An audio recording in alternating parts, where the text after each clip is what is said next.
So since last week, what kind of updates do I have?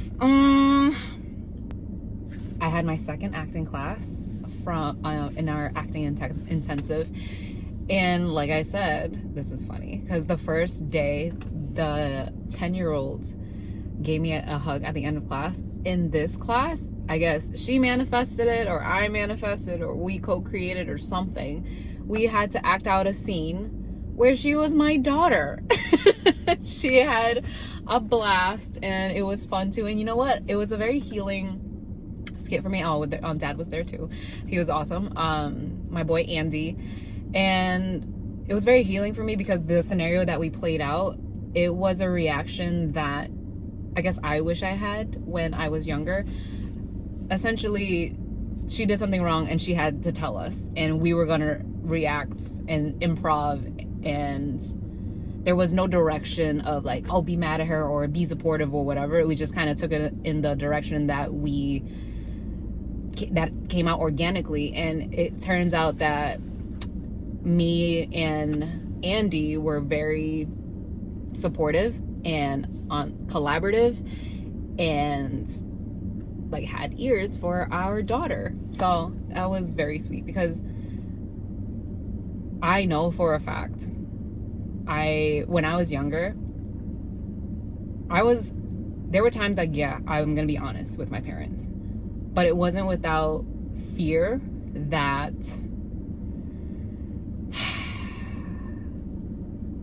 I'd get reprimanded or something, you know? I had to be honest for the sake of being honest, but there's always a fear like, what if they're disappointed in me? What if I'm a bad daughter? What if I disappoint them? It was never like, I could never not love you, like how you see on TV sometimes, when TV used to be wholesome, I guess. It was never that. And it's this weirdest thing because I know my parents love me. I know, you know. I think it's because the expectations, like they sacrifice so much coming here, that sometimes when you do things that they don't lay out, because some parents see children as an extension of themselves, it's hard to grasp. And there's a lot of bridging that has to be done. And that's the cross I chose to bear when I chose my parents, right? Because there was like this cultural gap. There was this age gap. Like my dad was like 45 when he had me, and my mom was like 43. So they're older than the boomer generation. Like those are my parents. And they didn't understand the stuff that I had to navigate. So they didn't really know how to teach me. And I kind of had to teach myself, and there was no internet at the time to be like, how do I fill out my FAFSA? Like, none of that. It was just kind of like, you're going to figure it out on your own type of thing, which, you know, I guess gave me a level of confidence of the things that I can handle, so long as I remember that I can do hard things. The programming of how to talk to myself was definitely self-propelled and self-led. But they did teach me a lot of things, don't get me wrong. Being empathetic towards myself, though, no. And okay, so second acting class. Ooh, so I'm starting my fitness journey with an actual fitness coach. I'm so excited. Because my teacher in my acting class, she had a meeting in LA with a big studio company, right? And yeah, the industry is slow. It is recalibrating at the moment, and she's like, you got to be ready.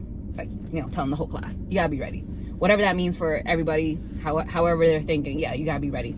So my feeling of being ready, it's twofold. Is yes, the craft and the product, the business of it. I want to get back into acting classes ASAP, which I'm already in one, so that's cool. And the other thing is like my health and endurance and my fitness and like my personal wellness. I've been very like self-led. I know how to lift weights and I know how to meal prep. The thing is, I don't do it. And I figured, it's time to get a coach for this. It's time to like accept the help. That's step one. Accepting help. And not trying to do everything and be everything and learn everything and organize everything. It's like, I just want to do less, be in my feminine energy, and let the pro tell me what's up. Like, I'm gonna tell her my goals, and you guys can follow my journey on that too. But essentially, as an actor, yes, my body, how I move, the energy I have and bring is part of the product. I need to invest in that. And it's not the first time I have a coach. I'm all about, give me all the shortcuts in the sense that tell me what to do. I'm not trying to throw spaghetti at the wall. Never, ever, freaking ever. I try a lot of things.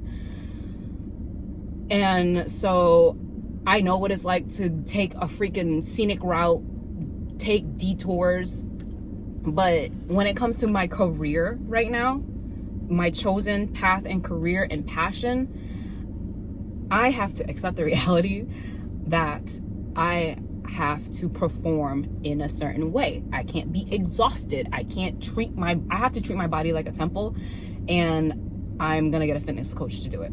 So one of the things that my bestie's daughter asked me when she was helping me film one of my auditions, she's like, oh my gosh, how'd you get into acting? And I didn't really have like a solid answer for her. So Layla, this is for you. The way I ended up in my career was through clarity. How did I get clarity? Was through a coach. I have a life coach. Okay, and if you're interested in how I found her, I can tell that in another video. And then when I got clear on what I wanted in my life, which was acting, I started acting classes, or I signed up for acting classes, which is essentially an acting coach.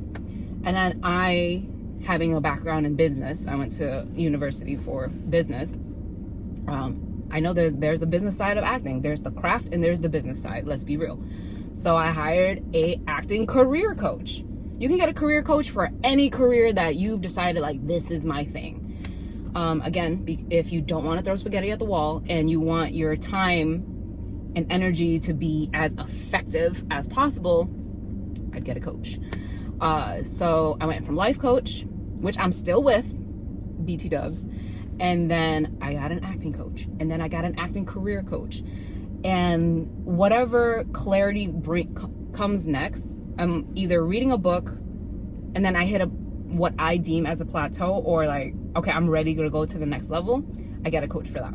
So I've had a lot of, let's put it under the umbrella term of energetics coach.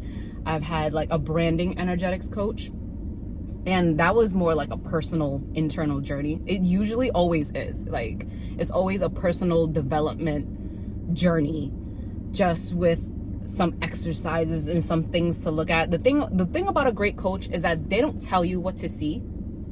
They kind of tell you where to look, and you see what you see.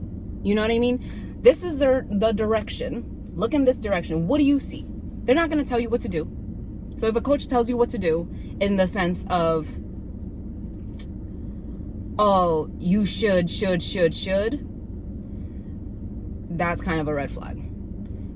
I feel like the best coaches ask me a question and have me come up with the answer on my own. And it's frustrating because you're like, if you go in thinking that the coach is going to tell you what to do in the sense of, this is your calling, like things that should be internal, it's gonna send you down a road of, man, I don't even really want this. I don't think I want this. I went here because I was trying to make somebody happy, and that was my experience. Was I went from trying to please, I was a chronic people pleaser. So then my life coach, she's always asking me these questions that make me think differently. She shifts my perspective, and that's how I end up in the places that I end up, is because this is my choosing. It was just in me, and she helped me uncover it. That's what I'm trying to say. Like, a good coach in any kind is like, well, what feels good to you? Da or da?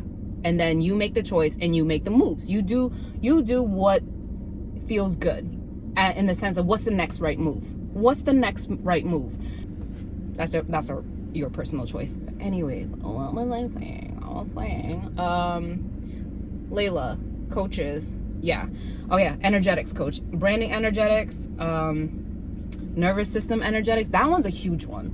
If you don't know where to go, or like what problem you're trying to solve, or like what trauma you're trying to unpack, I would say nervous system regulation, somebody who specializes in somatics or something like that. Because you don't know why your nervous system reacts the way it does. Yeah, getting that kind of clarity, but being open to having the kind of clarity, because sometimes you think you want the answer, but then when you get the answer, you're not ready for the answer.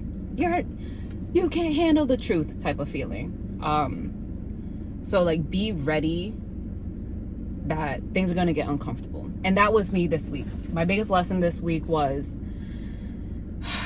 allowing myself to suck at a new thing. Once I started something new and I wasn't immediately good at it, I started getting really frustrated with myself.